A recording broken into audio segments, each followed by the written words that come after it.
I wanted to talk about what happened at court. So I haven't really talked about it. What actually happened was I was told that I have 90 days to get another evaluation, but I have a right to have an evaluation every 90 days. And it's been over 90 days, and I was literally requesting to get an evaluation from multiple people at the psych people's office. So he said he'll do an emergency evaluation, get an emergency evaluation scheduled, and he scheduled me out for 27 days.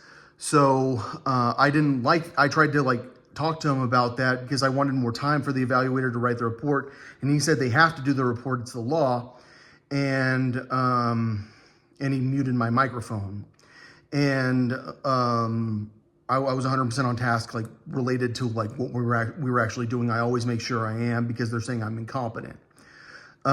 So what happened is the evaluator from last time, from over 90 days ago, contacted me and was like, I have to do another evaluation. And I was like, well, I have a right to a second opinion. Before, what I said is the law is that I have two opinions plus a competency hearing in front of a judge. That's my right, where I can go against what the psychologists have said. I can put people on the stand. I can prove that what they're saying is wrong. And the judge said, you do not have a right to a second opinion, and you do not have a right to a competency hearing. You have one evaluator, and now they're trying to reschedule me with the same evaluator. And what the girl who sounds like Aquafina, Britney Spears as a young person, because I have a video of her where she's not speaking with proper, I don't speak with, I don't even know how to do fake, not a smart person English, but she does talk like that. And she keeps asking me can you tell me what do you think makes someone a clone? Well, I've shown you 5 Selena Gomez twins, and you for some reason know that's not Selena Gomez. Oh, well, that's that girl. I do know her from, but you don't notice she's Selena Gomez.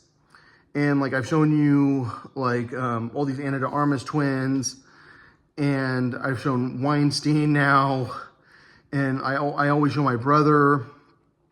And I was hanging out at the park with the person who is now not working as my liaison between the court and me, and my sister was there. And so I think that we're all very confused about why the court's acting like this and why everyone's seemingly conspiratorial.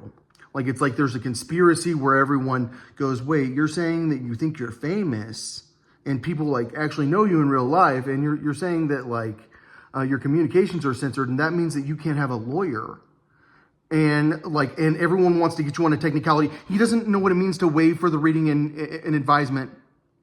I do know that that's basically what I do need to say. And what I told my competency person is what you actually need to tell me is here are the hearings, and this is what they're called. There's an arraignment hearing. That's not a vocabulary word.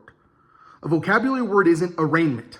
A vocabulary word is judge. And we watch Matlock burglarize everyone. I've seen Matlock burglarize everyone. Well, he has his black guy burglarize everyone. And so that's what I do with the court every week. I've got to go watch Matlock burglarize someone again. Well, actually, I think I'm not doing it this week maybe. But I do have to go talk to a psychologist who has to ask me, what do you think makes someone a clone? Even though I could keep showing them pictures of clones. And what I have been saying on Bluesky, because I got kicked off, I'm back on now, is that my dad's company started in Colorado Springs. He was partnered with the CFO of Dell, Don Collis, who's a Baylor guy, and a franchise Pizza Hut owner, Jimmy Gressett, who knows the UT basketball team for sure. He's who goes in the locker room with them and stuff, because he's a big guy from UT. And because I've been in the locker room with the UT basketball team. And so, and I sat by, I think, Tom Kite at a UT basketball game, while I was at Baylor. My dad's company was started in Colorado Springs by these people. My dad had a company, was on the board of a company called B World, or a charity called B World that supposedly was Bible smuggling. At least that's what I was told. I know they're out in Nepal a lot, and that's why I assume Tibet is where they would be smuggling Bibles to China. At least during the 90s or something, they would be Bible smugglers or something. So my dad's company was really bad. When I edited my dad's course, and I completely rewrote it. You would never know it's the same course. I did all this research because I had access to Academic Search Premier. I was in college. And so I had like the best research, like EBSCOhost or whatever, available to me. And I wrote the courses, like more than one course. And so, like my dad's courses drastically improved, but like their first account was Colorado Springs, despite the fact that they were that bad. The courses were that bad in the beginning. And like it made it a lot easier to fix my dad's course, but like really like it was that bad when it started. And like I've been saying, like there's a problem here. There's something called mind control technology, and like there's like neural interfaces, like it's nanotechnology. Like you can install a receiver for audio data and a signal producer for audio data. And like I don't know how like I like how can you do that without the power in your brain, because the antennas are strong enough. Like you have to like you have two ways of like receiving a signal. Like there's like an antenna like reaching out and grabbing it, and then there's also the sending of the signal. So like I've spent a lot of time thinking about this mind control technology, and I understand that like I can't think, and like you get amnesia. I've talked about this song by Toad the Wet Sprocket, Amnesia, where you don't recognize that like you can't ever think about what happened 2 years ago. Like you'll never think about that ever again. You don't know I'm busy.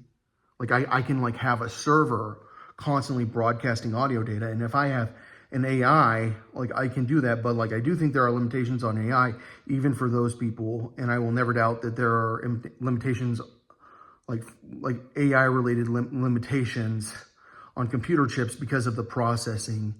And that's why I wonder if they're like brainwashing everyone, and if they're using like AI mind control to like always monitor people's thoughts and always like be interacting with people's thoughts to make sure that like they're not that noticeable. But you can notice it, I think, when it's AI. I think it's harder to notice like when it's a normal person, unless he's like the biggest asshole. Like if you're the biggest asshole, you might notice it, because like I'm not an asshole, but my head's an asshole, and I get annoyed by the fact that my head talks like that.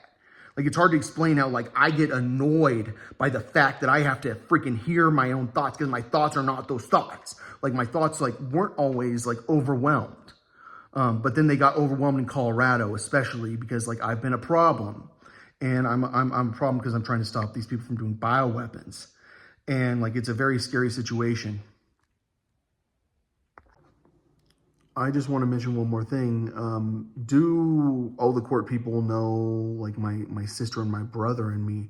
I don't know who all knows us, but I know my brother did sales for my dad.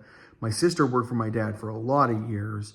And I worked for my dad, like doing actual sales for like a year, like going to conferences and stuff like that. I went to conferences in Berkeley, Nashville, in like Maryland. I went to conferences in like Michigan and in Wisconsin. So like I was always meeting with court people as like a 10-year-old that thought he was an adult. And so people do recognize me probably, and I look different, and people do recognize my sister and my brother because like we do work with the courts.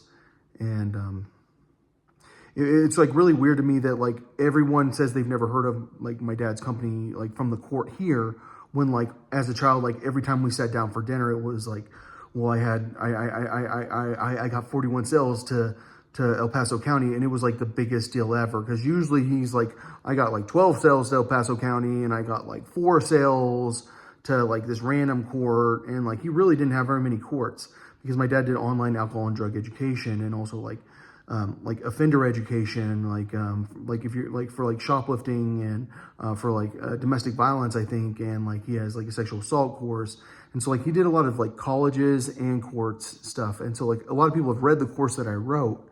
And like it is, I'm sure this is a weird situation where like people that you've like met and you didn't even know you were meeting them are like showing up on your news feed, and you're a probation officer, because like we really do know a lot of probation officers.